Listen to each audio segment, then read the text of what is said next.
Hello and welcome to the T2 Hubcast with me, Bernice Casserly. With me, James Cooper. And with me, Spencer Locker.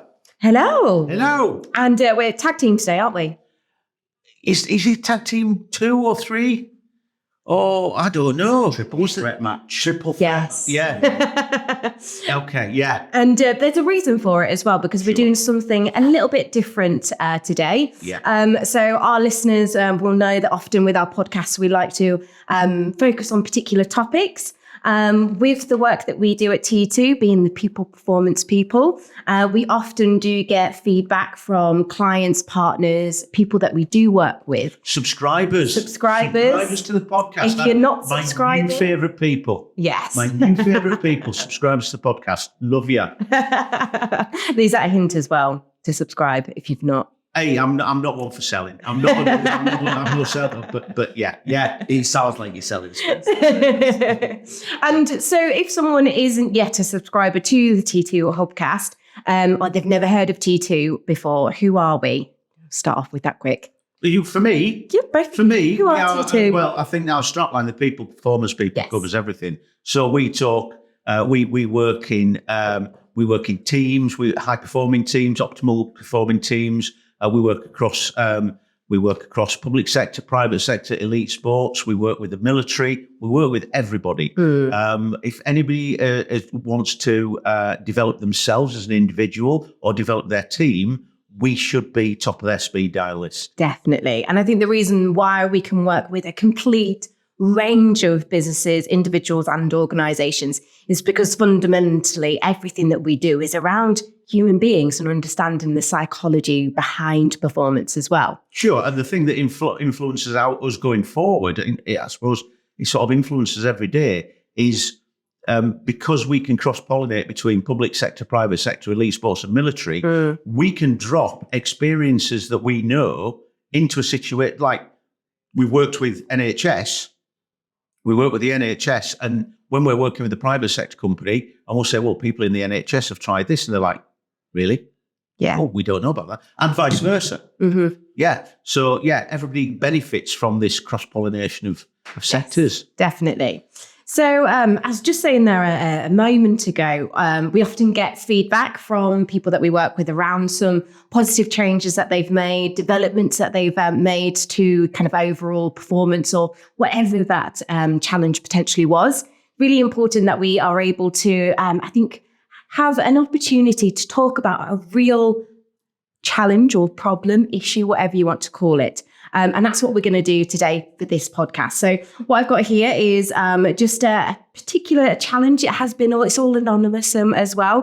What I'm going to do is I'm going to read through this particular problem. And what I would love is an opportunity for us to have a bit of a discussion and perhaps share some advice or top tips on how we can deal with this. So this is a little bit of a Dear Bernice thing. No, dear T2. All right. So let's jump into this. Dear T2, I've had some discussions recently about developing more comfort and confidence in my communication. My role requires me to regularly present to the execs. My content's solid. I'm a great writer and a great speaker when I know my stuff. And not to brag, but I'm a consistent top performer. Because of this, my manager's now given me more responsibility and more exposure. I've received feedback that I need to be conscious of my tone and energy and not let my body language show how I'm truly feeling. When the stakes are high, when presenting to the execs or in a situation where we're having a critical conversation, I often feel completely overwhelmed or nervous, and it shows in my tone and body language. My manager is putting me into more of these high pressure situations, and I need to get over it as it's now getting in the way. I read recently that human beings communicate more through body language than tone or words. Is this true? And do you have any tips on how I can better manage all of this? P.S. I work remotely, so any conversations or interactions that I do have are all online. Now, I think this happens more regularly than we think, I think there's a lot of people out there that might be listening to the Hubcast and might be going, you know what? Yeah. Same thing for me. Mm-hmm. I know that especially when going for like a job interview is quite a good example of it as well. Yeah. Where people are going into these different situations, going to people that they've never met before, or people that they maybe hold in high regard, and actually having that conversation going, well, am I coming across in the right way? What can I do differently? How can I then do that? Now, if you think about that from just context, this is my initial thoughts are, how many times do you go for a job interview throughout your full life? Throughout your full professional career, how many times do you go for an actual job interview? Now, I'm not talking about the job that you don't necessarily want. I'm talking about the job you really, really want. So from a hairstyle point of view, where do you then sit? When the stress is high and you've got a little bit of control on that environment, but understanding that you've got high levels of stress, it means something to you. And from this example, again, we don't know who sent it in, but from anybody that we work with on a daily basis, or with whichever companies we are working with, from all the different sectors like Spencer mentioned, there'll be different examples from each one of them. So this just isn't on this example alone. This might be on a number of other different leaps that other people can make. But again, how many times do we get in these situations and people sort of crumble a little bit? It sounds as though as well. So this is something that at the moment, so they've recently been having to present to more senior leaders in the business, wider stakeholders. But we know that they're a top performer. And because of that, it's now getting to a stage where they've got more responsibility, more exposure. So they're going to be doing this much more than they currently are. So it is good that they are able to recognize, actually, this is getting in the way now and I need to get over it. With your thoughts, Spence? Well, I concur with both what you say. I really do. I think I also think that we've got to factor in a couple of other elements. I think we've got to understand that we're all different, and some people will be listening to this going, "It's not a problem for me." Yeah. Well, why is it a problem for you? And it's that lack of understanding and potentially lack of empathy. That actually we are all different. We've got different unconscious motivators, we've got a different sense of purpose, and it affects people in different ways. This particular person has already said that they're good at presenting. Yeah, they've had feedback on saying that, and they've said that they know the stuff, and that's great. But actually, we're now, the audience is changing, the medium's changing, because now we're talking about live in a room, we're talking about online. Yeah. So I think these are all things that need to be taken into account. So if we think about what's going on here for this particular person, so it's exactly that, Spence. So they're now in a slightly different audience. It's perhaps a slightly different context. So they're feeling overwhelmed, they're feeling nervous, anxious, and it's showing in their body language and tone of voice. So why does that happen? Why is it that it comes across through our body language and tone? How does that happen? Well, for my money, it is we're starting to get into a threat state situation potentially. So we're more focused on the consequences of failure. It's really important, as James said there, the emotions are high.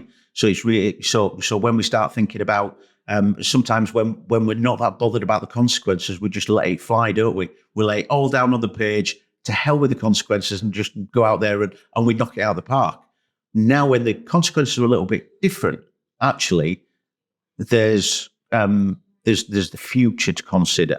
It's very important for me to perform, not only for me, but for my boss as well, because it certainly sounds like the boss has got your back here. Definitely. And they're pushing you and actively promoting you and sort of seeing something in you that's worth exploiting. So, yeah, okay, so I don't want to let myself down, don't want to let the bosses down. And so there's a little perception thing there, but maybe we'll come back to that. But now we'll start thinking about the simplicity of the chimp. That chimp in our brain is perceiving a threat. And that is going to send us into fight or flight mode. And when we're in fight or flight mode, our body chemistry changes, our brain chemistry changes. So we aren't feeling ourselves, because now we're preparing to we're going to exert ourselves one way or another. We're either going to fight or run away. Yeah. So the way our body works changes. So salivatory glands stop working. We stop feeling hunger. Certain organs in our body will either slow down or stop to allow the blood to go to our major muscle groups to allow us to either fight or run away. So we're not feeling ourselves straight away. Yeah. And we also got to start thinking about when we feel threatened, we respond to that, don't we? Yes. Everybody knows we've all got a special chimp story, haven't we? We've all got a story about when we're being chimpy, but it's not necessarily to the extreme. When we start thinking about how we interact with the people we love the most, so it might be parents, it might be partners and things like that. Sometimes when they turn around to us and say, "Oh, I noticed the washing up didn't get done. The washing up fairy didn't turn up," or "I noticed this," and straight away you go, and what's your first reaction? Well, I'm going to turn around and tell you what you've done wrong. Mm-hmm. Yeah. So it's that defense, it's that flight into it. So if this person is feeling threatened, they're feeling uncomfortable, they're going into fight or flight, well, it might be, that's definitely affecting their physiology, but it's also affecting the way that they interact. Yeah. So, yeah, what are your thoughts, Jim? Yeah, I think some people, and if you like myself, where your facial fireworks, Tracy explains it as having facial leakage, fireworks, whatever you want to call it. If you know that I'm annoyed, or you've said something that's potentially annoyed me, yeah, you can see it closed it. Yeah, it's there for everybody to see. Now, when we've worked with people and they've been clearly quite. Hold on a minute, I'm a little bit warm here. I'm getting a little bit warm, but actually to the point of the people that stand up and just walk straight into these brand new scenarios, they can present themselves really, really well and they come across really, really well. Now, my question is it a coincidence? My argument would be not a chance. Yeah. Is it a coincidence? Yeah. It doesn't just happen. And the likelihood as well that although that person may appear to be confident and that they have good control over their tone, their pace, their energy and body language, internally, they could be feeling so nervous and overwhelmed and under pressure. But actually what's going on there is that what you see from them is that there's high levels of confidence, but actually internally it's quite low. Yeah. And then whereas for other people, it might be the complete other way around. So for example, for this particular example, it sounds as though they definitely have confidence within their self and their abilities, but when they do get that slight feeling of fear, being overwhelmed, nervousness, anxiousness, it shows. So again, for some people, it shows up in different ways, doesn't it? Yeah, and we can look at that in a number of different ways. For the extreme end, imposter syndrome, maybe. Mm-hmm. Yeah. But actually cycling it back a little bit, and again, we've got a limited amount of information here. We've only got this person's perspective. Yeah. I mean, don't get me wrong, there's nothing wrong with that because this is how they see it, and this is a problem that they want to solve. But we're not making assumptions, though. No, we're not making assumptions at all, or we try not to make assumptions anyway. Yeah. But cycling it back, it's understanding what is causing that anxiety. What is it? Part of my perception or the situation or my perception of the situation that is causing me anxiety. Because when I'm face to face, when I'm working with my peers or people below me, not a problem. Yeah. So what's changed? Mm-hmm. I mean, we know what's changed. Yeah. But when we start looking at the anxiety thing, we've got to understand what's causing that anxiety. Because that's the thing. That person needs to understand what's causing that anxiety, because by identifying how they're presenting, like a doctor, when a doctor's doing a diagnosis, you look at the patient and how the patient presents. So you look at the symptoms, don't you? So this person needs to look at the symptoms, right? What is it that's making me freak out? Yeah. What is it that's pushing my buttons and grinding my gears? How am I presenting to myself?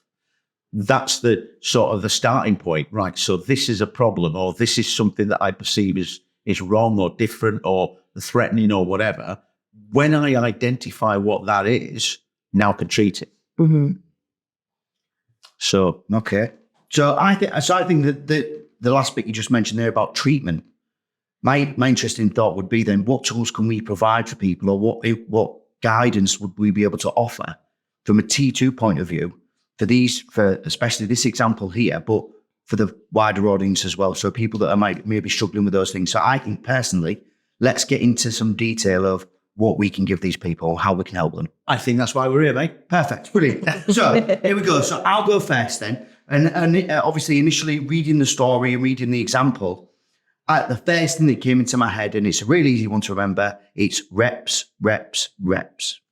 Reps, reps, reps. Now, I'm not specifically 3. I'm not talking about gym sessions. I'm talking about putting yourself in the situation of you're going to deliver exactly what you're going to deliver in the exact way that you're going to deliver it. And you're going to give yourself the same amount of time that you're going to be given, and you're going to give yourself the best possible chance of delivering the message in the way that you want to. And it's a plan. Okay. So for everybody that's sort of thinking about these things, it's give yourself as many opportunities as possible. And my advice to that person there would be give yourself the chance, rehearse it in the mirror. Yeah. And in the car on the way home from work, or whenever it is, or whenever the opportunity to practice is, go through it until it is right on the end of your tongue. It's there immediately, and it's in a process that you now know very clearly gets you to the end line, which is showing up confidence, giving yourself the best opportunity for success, i.e. delivering, and then all of a sudden, you've done this 15, 20 times. And so you're absolutely fine with the information. And now it doesn't necessarily matter who's in front of you because it's already there. And any question that comes and a contingency plan maybe needs to be formulated quite quick, the information's there for you to go right straight into your computer and go bang, straight away. I was just going to say, add to that. So I think really important to remember that you're the expert. So there's a reason why you are the person presenting to the SLT, the ELT, because it's your project or whatever that situation is. So you're the expert. You know your stuff. Yeah. And I really like those tips and ideas on sometimes even just rehearsing it, talk it through. With this particular person, we know that they work remotely as well. So I would definitely recommend recording yourself, speaking in front of the mirror if you need to, even something as simple as I call it the pre-call check. So 15 minutes before you go on to join that meeting, have a little think about actually, is it that I want to talk it through aloud? If you're working remotely, I would make a guess that you're probably working from your home environment. So it's quite quiet and private space. There's nothing stopping you from standing up and talking through that presentation before you then jump in. And even thinking about that, people were going, all right, that makes, of course I'd rehearse it. Some people don't. Some people have the information there and go, okay. When actually, and I'll use me as an example at T2. If there's some new concept or new information that we start presenting, then 100% the dog hears it, the missus hears it, everybody gets hold of that information. And it's just me to see how it lands, not necessarily what comes out of my mouth, but how it lands on somebody else's ear, which goes into the radical candor stuff that we deliver at T2. Yeah. And just two quick points on what you said there. When you start talking about practicing and rehearsing, it's a little bit like, firstly, point one, it's a little bit like revising for an exam. The thing is, people tend to revise what they already know because it's starting. Good point. It gets serotonin and dopamine flowing in the brain. I know this. So I know this. So when you get to the trouble stuff, when your cortisol starts flowing through your brain, you're like, not sure. Well, revert back to what I know. Yeah. So the stuff you know, you can see it. Sometimes when you sign a presentation, you can see somebody just slide into flow and you go, they know this bit. And then they'll come across something that they don't know and it'll be a little bit lumpy, a little bit sort of, The other thing I was going to say, the second thing, you call it reps. I've got no problem with that. I like it, actually. It's a little bit sexy. All right. However, it reminds me of the 6 Ps or the 5 Ps, depending on where you work. Okay. 5 Ps. Okay. Prior preparation prevents poor performance. Yeah. My dad uses a couple of swear words in there. That's the 6 Ps. Yeah. So exactly, it depends where you're going to be. But this is a family show. Keep it PC. Yeah, but prior preparation, as you said there, the reps, get the rehearsals in, great stuff. Yeah. What's stopping you turning around to your boss and saying, have you got any tips for me? Because the boss is the one that's giving you feedback. The boss is the one that's pushing you forward. So it might be a case of, are there any salient points you want me to hit? Have you got any tips? Is there anything that you think that I could do better or I could do differently? Because your boss might be the one who goes, you know what that thing you do? What? This, right? Have you thought about doing this? Oh, no, I hadn't. There we go. Essentially. I think just to sort of give the reps a little bit more meat to the bone, if you like, It was, what are the thoughts? What are your initial thoughts of when you're going into these situations where you're online, you're delivering to senior execs or whoever? This could be applied to any single scenario when we're talking about interpersonal communication or relationships. But can you solicit some feedback beforehand? Can I run through it with you? Mm-hmm. Somebody that could give you a little bit of advice or give you a little bit of a helping hand? Is it some of the adaptations that you might be able to make? So little tweaks. I don't like the word change, Spence. I like the word tweak. So that then it's just tightening a couple of bolts here and there. We're not trying to reinvent a full wheel. All we're doing is trying to tighten up a couple of bolts so that then it moves a little bit smoother. Like marginal gains theory. You could do marginal gains and have it, little wins, right? And then actually seeing what works and what doesn't. So that point of review process, when you have given your chance, you've had a rep and you've ever recorded and you look back and go, that bit's good.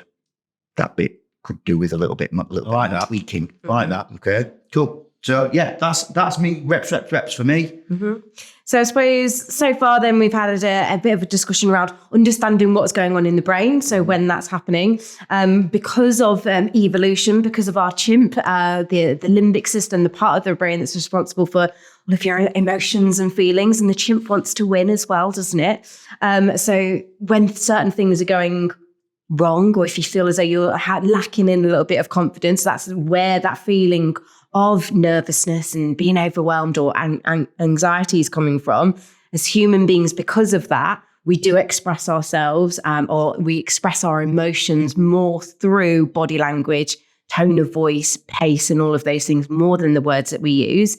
So really important to get the reps in. Yeah. Some good advice there. Get the reps in. But as Spencer said, really important that we also think about what is it that I can't rehearse and plan for? Because it does sound as though that's a little bit what's going on here. They even state in there that my content's solid. I know what I'm talking about. But it's when, I think by the sounds of it, when they're being questioned or simply just being in that slightly different audience where it's a challenge and a problem. So we need to think about the confidence issue, but how do we plan for the things that we cannot see? Ooh. Go on then. Well, that was a question to you guys. I'm curious. Oh, right. So we can get our reps in for the stuff that we know that we're talking about. But if someone in that ELT turns around and asks us a question. So we're looking at curveballs here, aren't we? Yeah. So can I just use a little bit of a thing that I've recognised, I've seen, I've observed in some of the fire and rescue services that we work with. So when you start thinking about firefighters, when we start thinking about them, we start thinking about people who we usually encounter these people. If we're not working with them professionally, it's usually the worst day of our lives. Yeah, whether it's firefighters, fire and rescue, ambulance, police, emergency services generally. However, one of the things that the fire and rescue guys do, is when they're not actually turning the kit around or actually out of an emergency situation on the fire ground or whatever, what they do is they drill, they practice. Yeah. And they practice and they practice. They might be using bits of kit. It could be a particular situation. It might be ropes or ladders or whatever it is, but they are constantly drilling. And that is in preparation for what they can anticipate. Nice. And the thing is, when you talk to anybody in the emergency services and you say, well, tell me about these emergency situations you find yourself in, and they'll turn around and go, well, I can't because they're all different. But there will be elements of those situations that are similar. That's where the drilling comes in. So when you drill till it's almost second nature, yes, you've got to be there, you've got to be present, you've got to be in flow. But the thing is, if you do that, then that gives you more bandwidth to start thinking about the stuff that you can't anticipate, right? So reps is giving you that capacity to be able to go, right, you know what, this thing that I've practiced, yeah, that's great. But because I don't really need to think about that because I've practiced it so much, yes, I have to be present, but I don't need to think about that. Now what I can do is I can start considering the stuff that I couldn't anticipate. Now, where that's concerned, I want to start thinking about this person's perceptions of other people's intentions. Okay. Why is it that this person thinks that everybody's sat on the other end of that camera with their arms folded going, go on, mess up. Go on, mess up. Say something inaccurate, stutter, look, because I like you feeling uncomfortable. Do you think that would happen? Or is that what's going on in their brain? That's the thing. That's the thing. I mean, I don't want to make a statistic up, but I would say the vast majority, nobody sat there wanting you to fail, wanting you to be inaccurate or embarrassed. Nobody wants that, because when we start talking about ELT, when we're talking about C-suite people, we have to bear in mind that they are very much focused on the results and outcome. This is what we want to achieve. Challenge state language. This is what we want to achieve, and this is how we want to achieve it. It serves no purpose for you to fail. There's a reason you're in the room, right? Yeah. It gives me no pleasure. I don't want you to fail because I'm focused on what I want to achieve. You're in the room for a reason. Give us information, teach us some new skills, whatever it is. And that's going to serve me well to be able to achieve the outcomes that I want to achieve. So we need to get past that perceptions of other people's intentions. We need to look at these people and go, you know what? They all pull the pants on one leg at a time.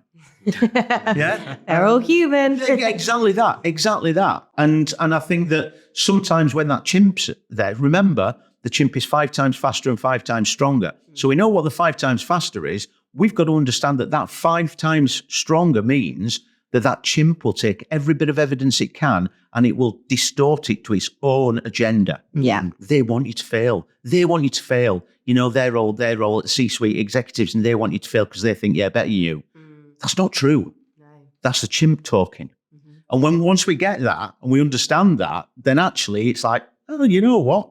You've asked me here for a reason and I'm going to give you what you want. Yeah, definitely. Because it sounds as though that person potentially they're stuck in that. So when they are asked a certain question, their chimp's kicking in and saying, you don't know the answer here, you don't know what you're talking about. And that's something that we do need to look into changing. Well, that could be based on their experience, by the way. If they've say, for example, they've worked in a slightly different environment where they've been in front online, might just be online. The last online call they had was an absolute nightmare. It was horrendous. But because they didn't prepare, because they were too busy anticipating that they were being set up for failure. But actually, what can they control? Yeah. Why don't you answer that one? So speaking of what can you control, that's something that's really important. So in any moment when you feel that the cortisol's flooding your brain, fear, anxiety, stress, nervousness, whatever it might be, it's really important that we're able to get back to what is it that I can control in this moment. And so for those of our listeners or subscribers who know T2 quite well, you will have heard of the ABC model before. Yeah, just a couple of times. Just a few times.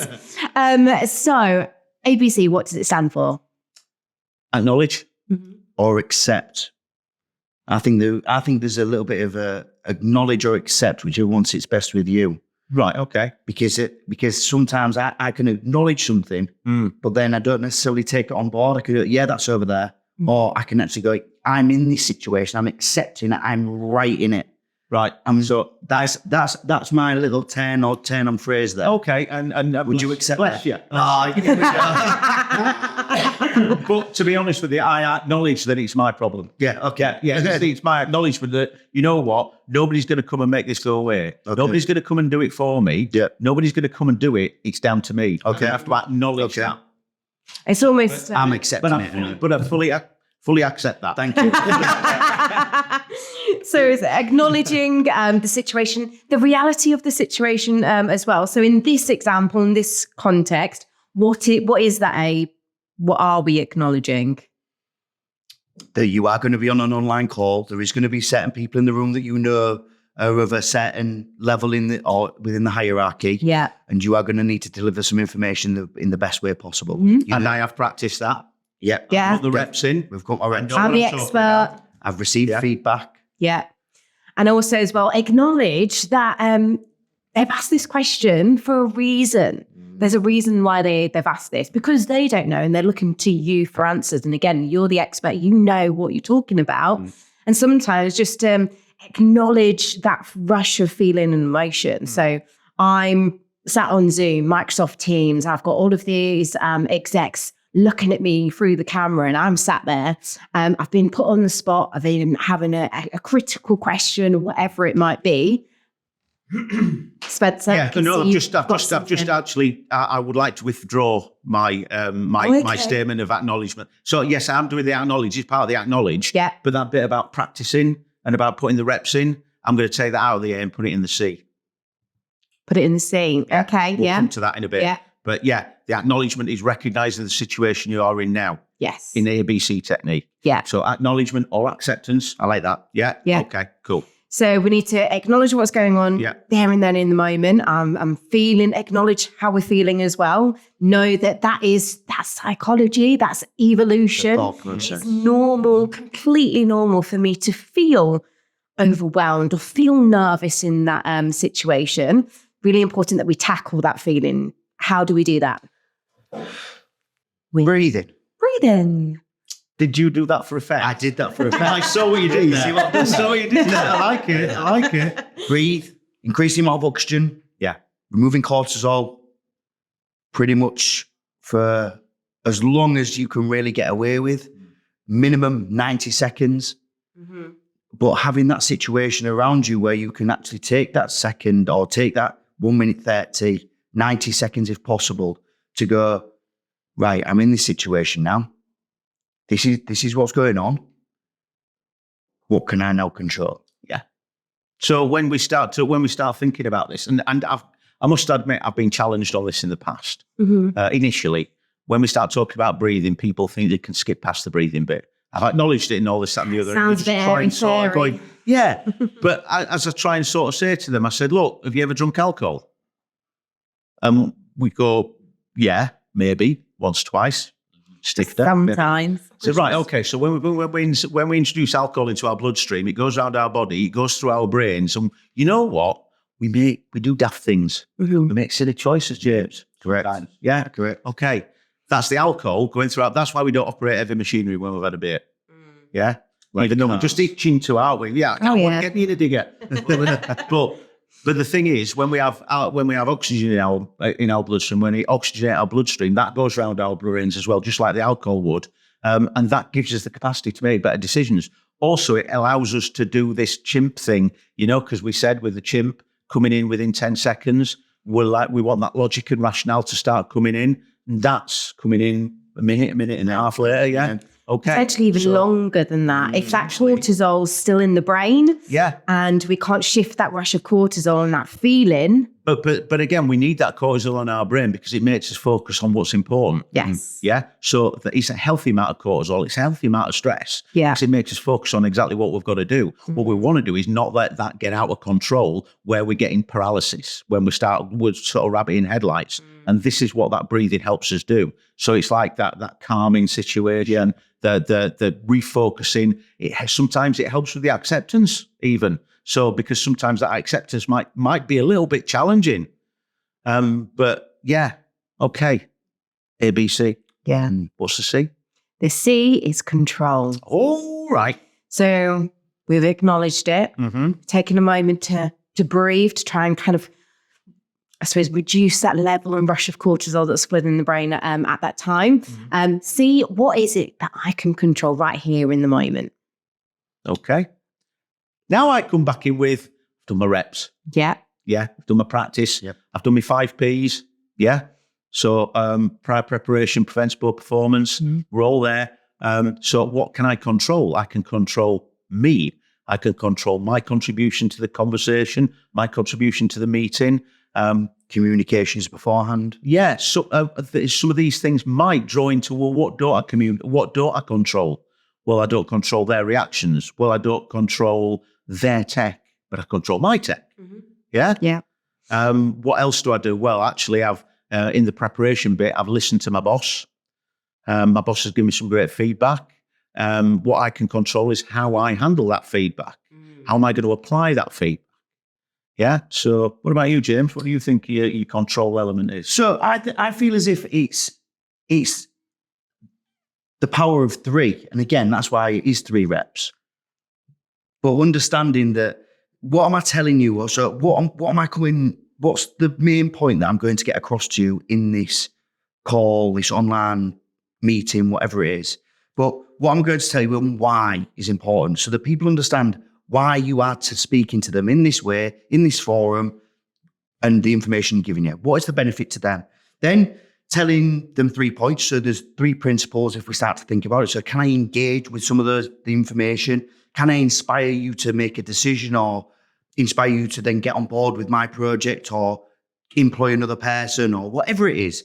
Or is it then to educate?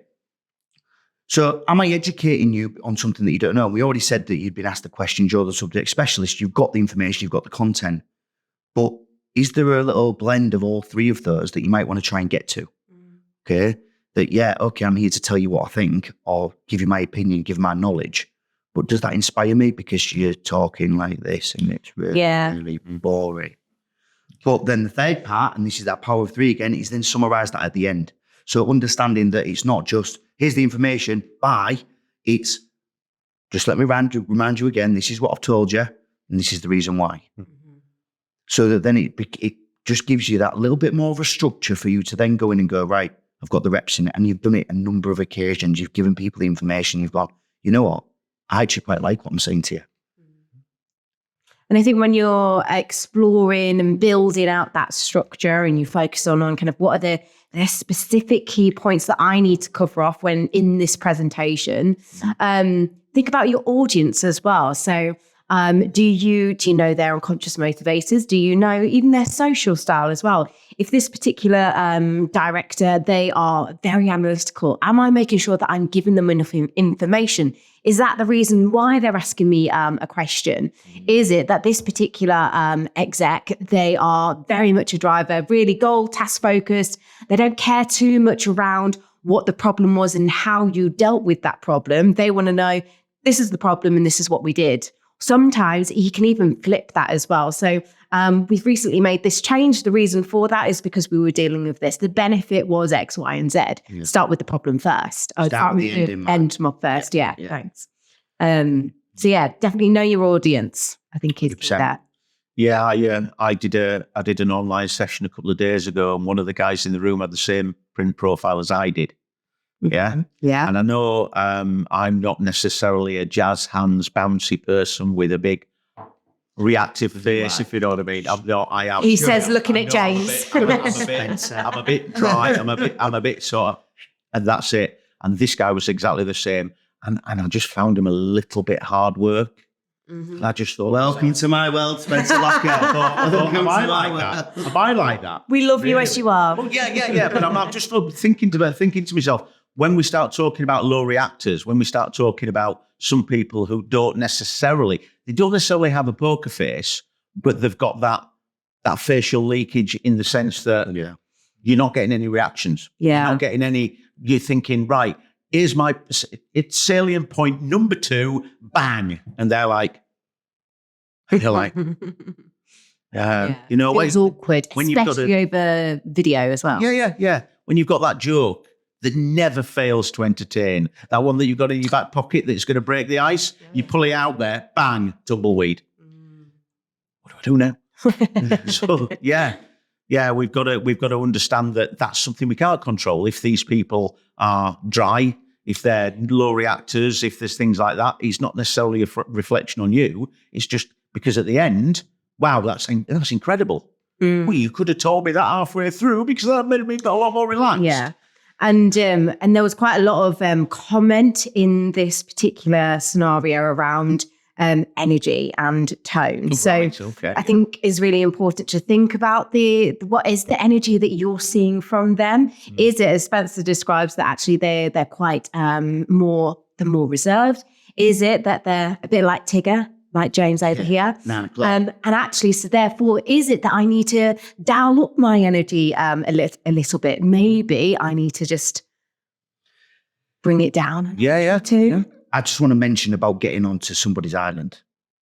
So understanding some of the frustrations that they might have. You might be speaking to somebody after they've come off to back-to-back calls, and it's totally out of your control. You've come up back-to-back calls with 15 other meetings that they've had in the rest of the day. And then all of a sudden you start giving them all the, jazz hands. And someone goes, not now.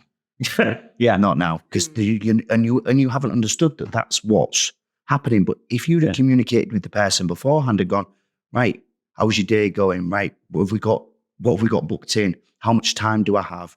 And all these agreements of going, right, well, where are you in the world? Have you just got off a flight? Have you just pulled up to your office and now you're being rushed into a meeting and you didn't even know it was happening? All of those things that sometimes we can't control. But if there is some way of getting onto somebody's island, understanding where they are in the world, and understanding that that's the point. Yeah. I've got really bad signal.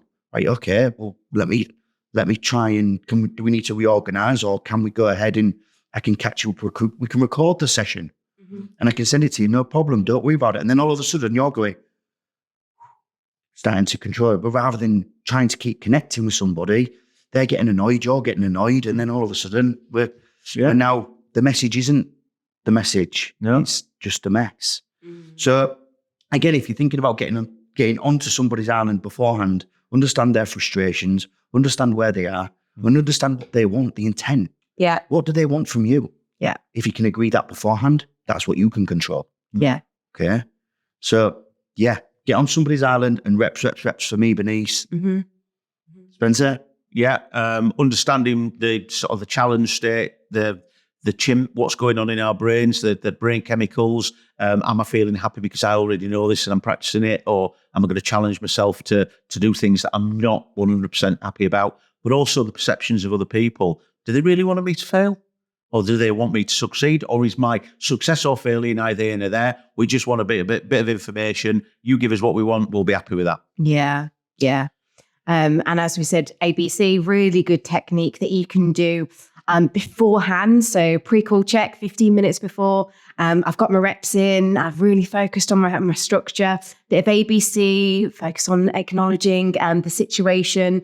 Acknowledge that you are going to be asked a question and you might not know the answer. And that's okay. If you really don't know the answer, there's nothing wrong in turning around and saying, really great question that I haven't thought about it from that perspective.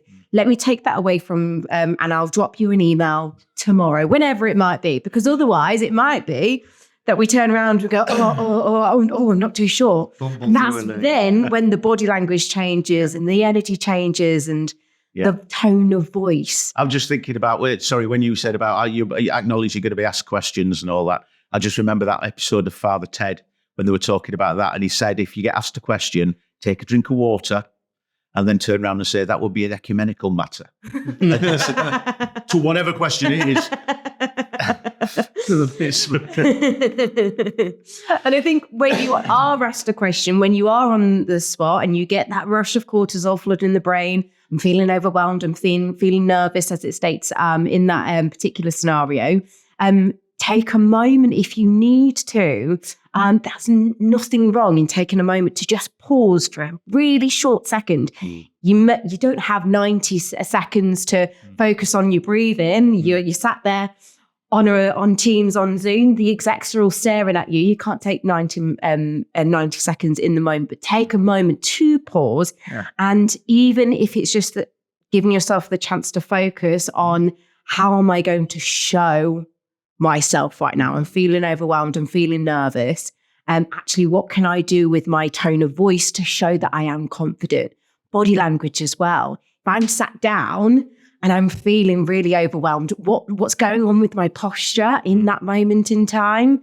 Sometimes you can carry yourself up, can't you? Yeah. So therefore, the execs are going to look at you and think, is this person confident? Just based on what they can see. And if you're going for that pause thing, if you just don't want to pause, that's when you take a drink of water. Exactly. Yeah, definitely. I think with your tone of voice, that is something that you can control if you're in the right mindset. It is something that you do need to be conscious of. So for example, if I was on this podcast and I was going to be quite overwhelmed and maybe feeling a little bit nervous, then I'm going to be quite jumpy, and that doesn't have a good impact, does it? No. So just on that subject, we at T2 do talking with clarity and confidence. Yeah, we do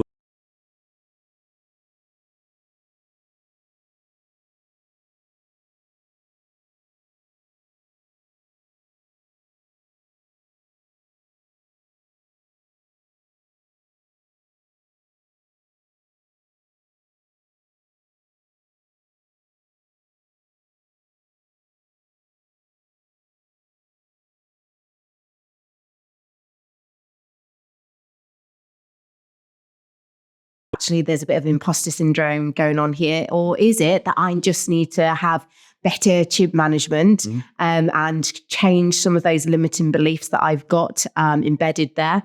Or is it that I need to really focus on how I portray myself to others? Yeah. I mean, again, you without having this person in the room, we can't fully find out what the reasoning behind it all is.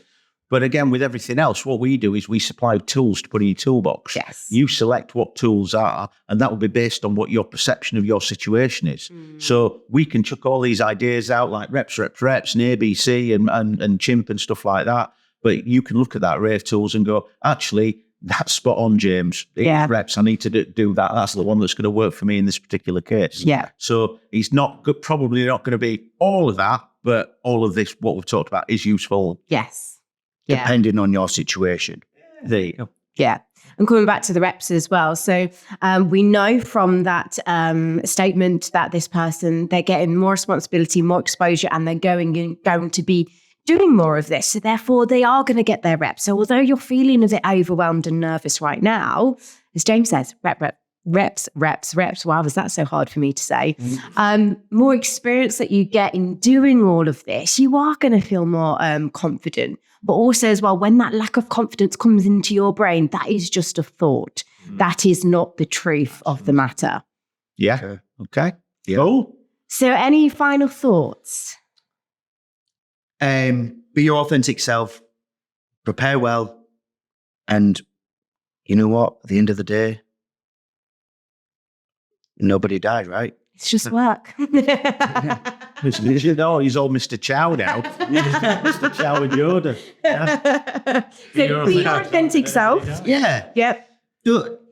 There's a certain element of don't take yourself too seriously, but it's at the end of the day, you are going through a journey. It's about development. No one's finished. No one's not going to make a mistake ever again in their life.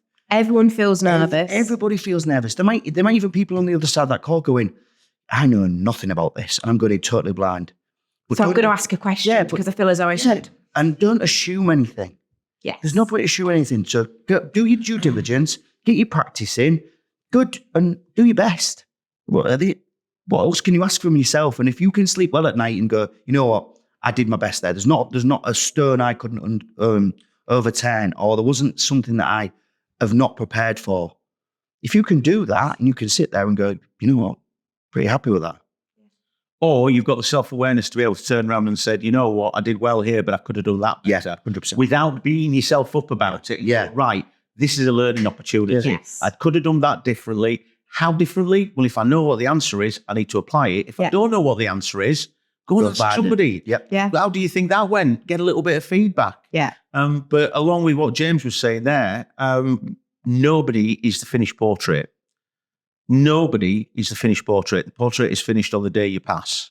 Every day you go up to that portrait and put a dab more book colour on it. Yeah. Yeah. That's what we're a work in progress.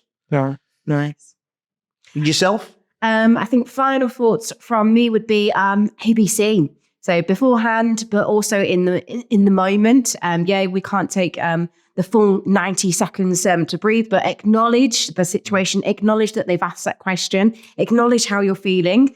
Take a moment to breathe, or as Spence says, take a sip of your water. There's nothing wrong in taking a moment to pause to think. See what is it that I can control in the moment. I can control my body language. I can control my environment. I can control how I engage with the screen. Something as simple as even just looking directly at the camera can definitely show a stronger level of confidence in the moment. And see what is it that I can control right here in the moment. If I can't control or I don't know the answer to this question, that's absolutely fine. I can control how I show up. Just finally, right there to the end. Final thought. P.S. Something that you said there about the power of looking directly at the camera. So what I tend to find is that when you're doing virtual stuff and you're looking at the little tiles with people's faces on, you're not looking at the camera. Yeah. But what you're doing is you're reading people's faces. Yes. If their reactions are freaking you out, or that's the thing that's making you nervous, look at the camera. Definitely. That's what it's all about. That you know what you're confident in, you know what your information is, you've done the reps, you've done your ABC, looking at the camera, no matter what their faces are like. Yeah. Exactly. So, you can almost kind of eliminate that distraction of that pressure and that feeling. And yet, remember, you're the expert. You're there for a reason. Definitely.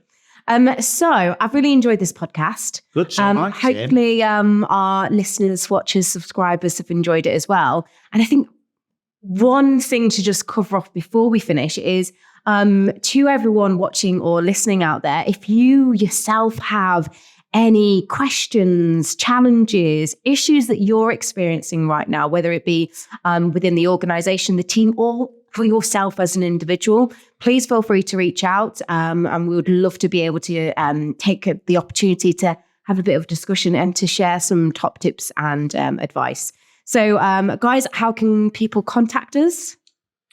So we can contact us through the socials, so LinkedIn, TikTok. Yeah. We've got Instagram, Twitter or X. Yeah. We've got a help at trans2performance.com is our sort of direct line. Yeah. We've got phones. We respond favourably to smoke signals and and semaphore. To conclude, if you have any problems, if you've got any challenges, please feel free to reach out and we will be more than happy to help support. So that's it for today's podcast. So we'll be back soon for another T2 Hubcast. Thank you. Thank you. Peace.